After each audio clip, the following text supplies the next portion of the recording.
अण्णा काल परवाच आपल्या जिल्हा परिषद गटात मेळावा झाला भाजपचा, तर त्यामध्ये आपल्यावर टीका करण्यात आली, तर काय सांगाल? नमस्कार.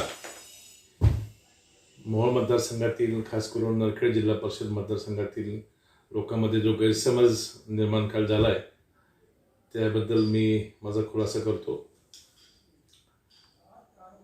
सन्माननीय माझे मित्र जिल्हाध्यक्ष शशिकांत चव्हाण साहेब परवा आमच्या नरखेडमध्ये येऊन गेले. उत्साहाच्या भरामध्ये त्यांनी सांगितलं की संतोष पाटील यांच्याकडे कुठलं पद नाही आणि त्यांनी कुठलं पद लावलं तर मी त्यांच्यावर कारवाई करेन. मी त्यांचं स्वागत करतो, त्यांच्या वक्तव्याचे मी स्वागत करतो. मी ते वयानं थोडं माझ्यापेक्षा थोडंसं 1-2 वर्षांनी जास्त असतील, आपण समवयस्क जरी म्हटलं तरी काय हरकत नाही त्यांना. मी पण शिवसेनेमध्ये प्रमुख पदावर काम केलं आहे. मी काँग्रेसचं पण 5 वर्ष जिल्हाध्यक्ष म्हणून काम केलं आहे.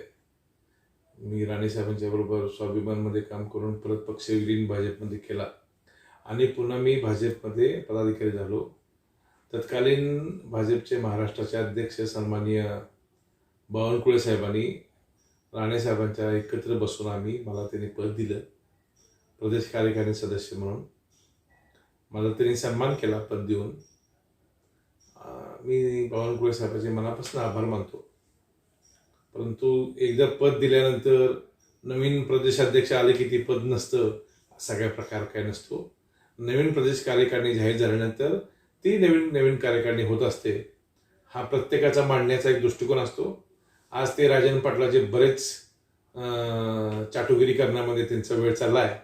त्यामुळे त्यांनी म्हणलं हरकत नाही, माझ्याकडे कुठलं पद नाही, त्या बदल्यात त्यांना काहीतरी नक्की बक्षीस राजन पाटलाकडनं मिळेल अशी अपेक्षा आपण या ठिकाणी व्यक्त करतो. मी आज पण भाजपचाच आहे, आज पण.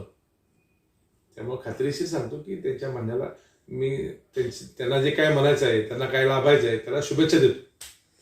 अण्णा, आपल्या भागातला सीना भोगावती जोडकालेचा प्रश्न गेल्या अनेक वर्षापासून प्रलंबित आहे, तो सुटताना दिसत नाही, तर आपण देखील आता त्यावर काम करताना दिसत आहात, तर कुठपर्यंत त्याची प्रक्रिया आली? म्हणजे वारंवार तोच निवडणूक आली की तोच मुद्दा उपस्थित केला जातोय, त्याबद्दल काय सांगाल? अगदी तुमच्या दोघांचं पत्रकारांचं मी मनापासून धन्यवाद व्यक्त करतो की तुम्ही ह्या प्रश्नाला प्रश्न आणि प्रश्नाचं उत्तर पण तुम्ही सांगितलं.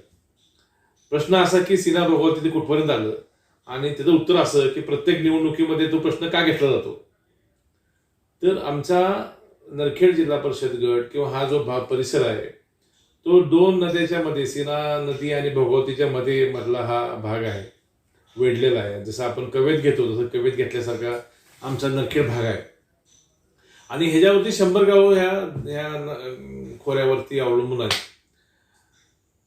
काय झालं, स्वर्गीय शाजीराव पाटलानंतर ह्या भागाची राजकीय नेतृत्व संपल्या जमा आणि संपवण्यामध्ये त्यांना यश मिळालं आणि हा प्रश्न जिवंत ठेवायचा निवडणुकीपुरता आणि लोकांना आशा पल्लवीत ठेवायची आणि लिडरशिप संपवली.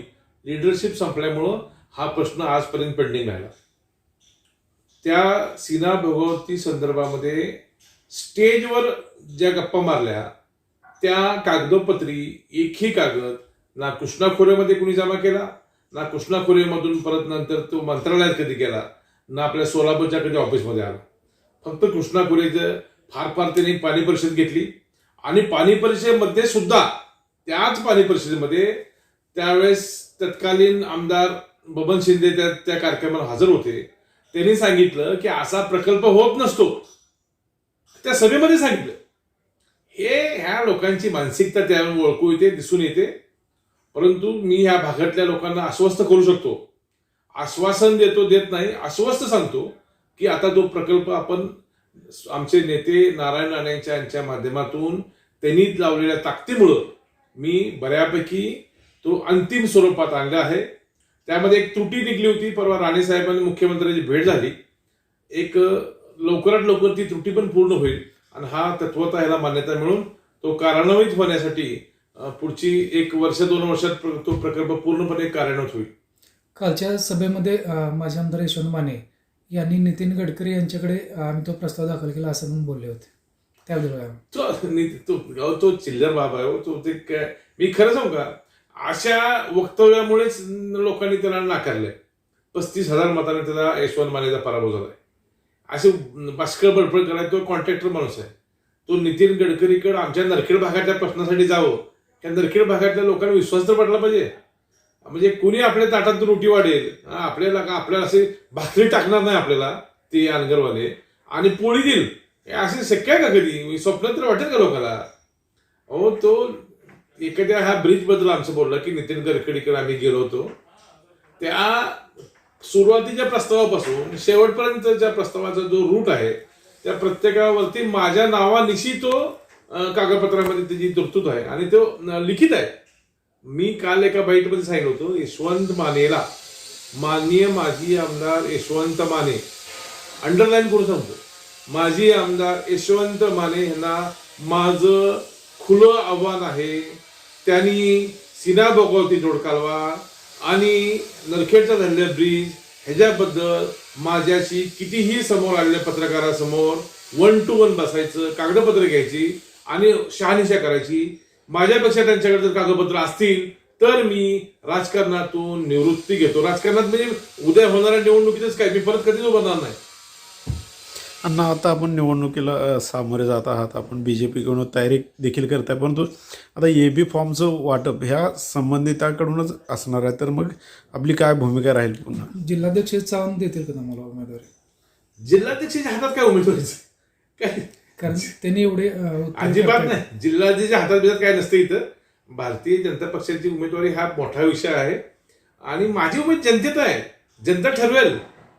मी आज जे काम करतोय ना, माझं काम लोकांना बोलतंय आणि माझं आव्हान आहे त्यांना की त्यांना कुठल्या पक्षात नंबर देईल, काय देईल. अरे साला, टीका करायची ना माझ्यावर 1 to 1 समोर येऊन करा. माझ्या कामाबद्दल बोला.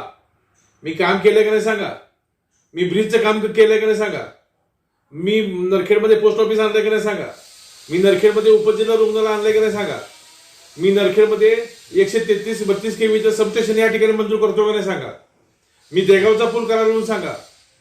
मी प्रस्ताव दिलाय देगावचा पुलाचा, दिल्लीपर्यंत गेलाय. तिथे कागद दाखवायला सांगा. तो कागद दाखवतो. वाळूच मध्ये मी नदीवरती ब्रिज करतोय, तो ब्रिजच्या बद्दल प्रश्न विचारा. असले प्रश्न विचारून म्हणजे ह्याला राजकारण म्हणणार नाही. ही राजकारणातला त्यांचा खोडसाळपणा आहे आणि मी खरं सांगू का, त्यांनी आता हे आमच्या भागातल्या लोकांनी त्यांना ओळखलेलं आहे. हे आमचे ते प्रश्न सोडवू शकत नाहीत.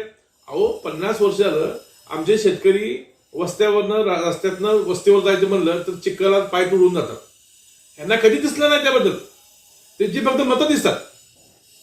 परंतु त्या शेतकऱ्याला त्या वस्तीपर्यंत रस्ता करून दिला पाहिजे, ही आपल्या राजकारणाची समाजकारणाचं आपण काम करतो ना, ते आपली जबाबदारी आहे. ती का नाही केली यांनी कुणी? ती करण्याची मानसिकता नाही जी. ते प्रश्न सोडवायचे नाही. ते प्रश्न तसेच प्रलंबित ठेवायचे, ह्यांना खाली असंच पिचट ठेवायचं आणि नुसतं राजकारण करायचं. ह्या राजन पाटलाच्या भूमिकेला आमचे लोक कंटाळले आहेत. जरी ती आज भाजपमध्ये असेल तर तो भाजप म्हणून आपण त्याला कधीच समजायचं नाही. तो राजन पाटलाचाच मूर्ख आहे. भाजपचा इथला आतापर्यंत मोहोळमध्ये पण पराभव झाला, तो भाजपचा पराभव झाला नाही, तो राजन पाटलाचा पराभव झाला.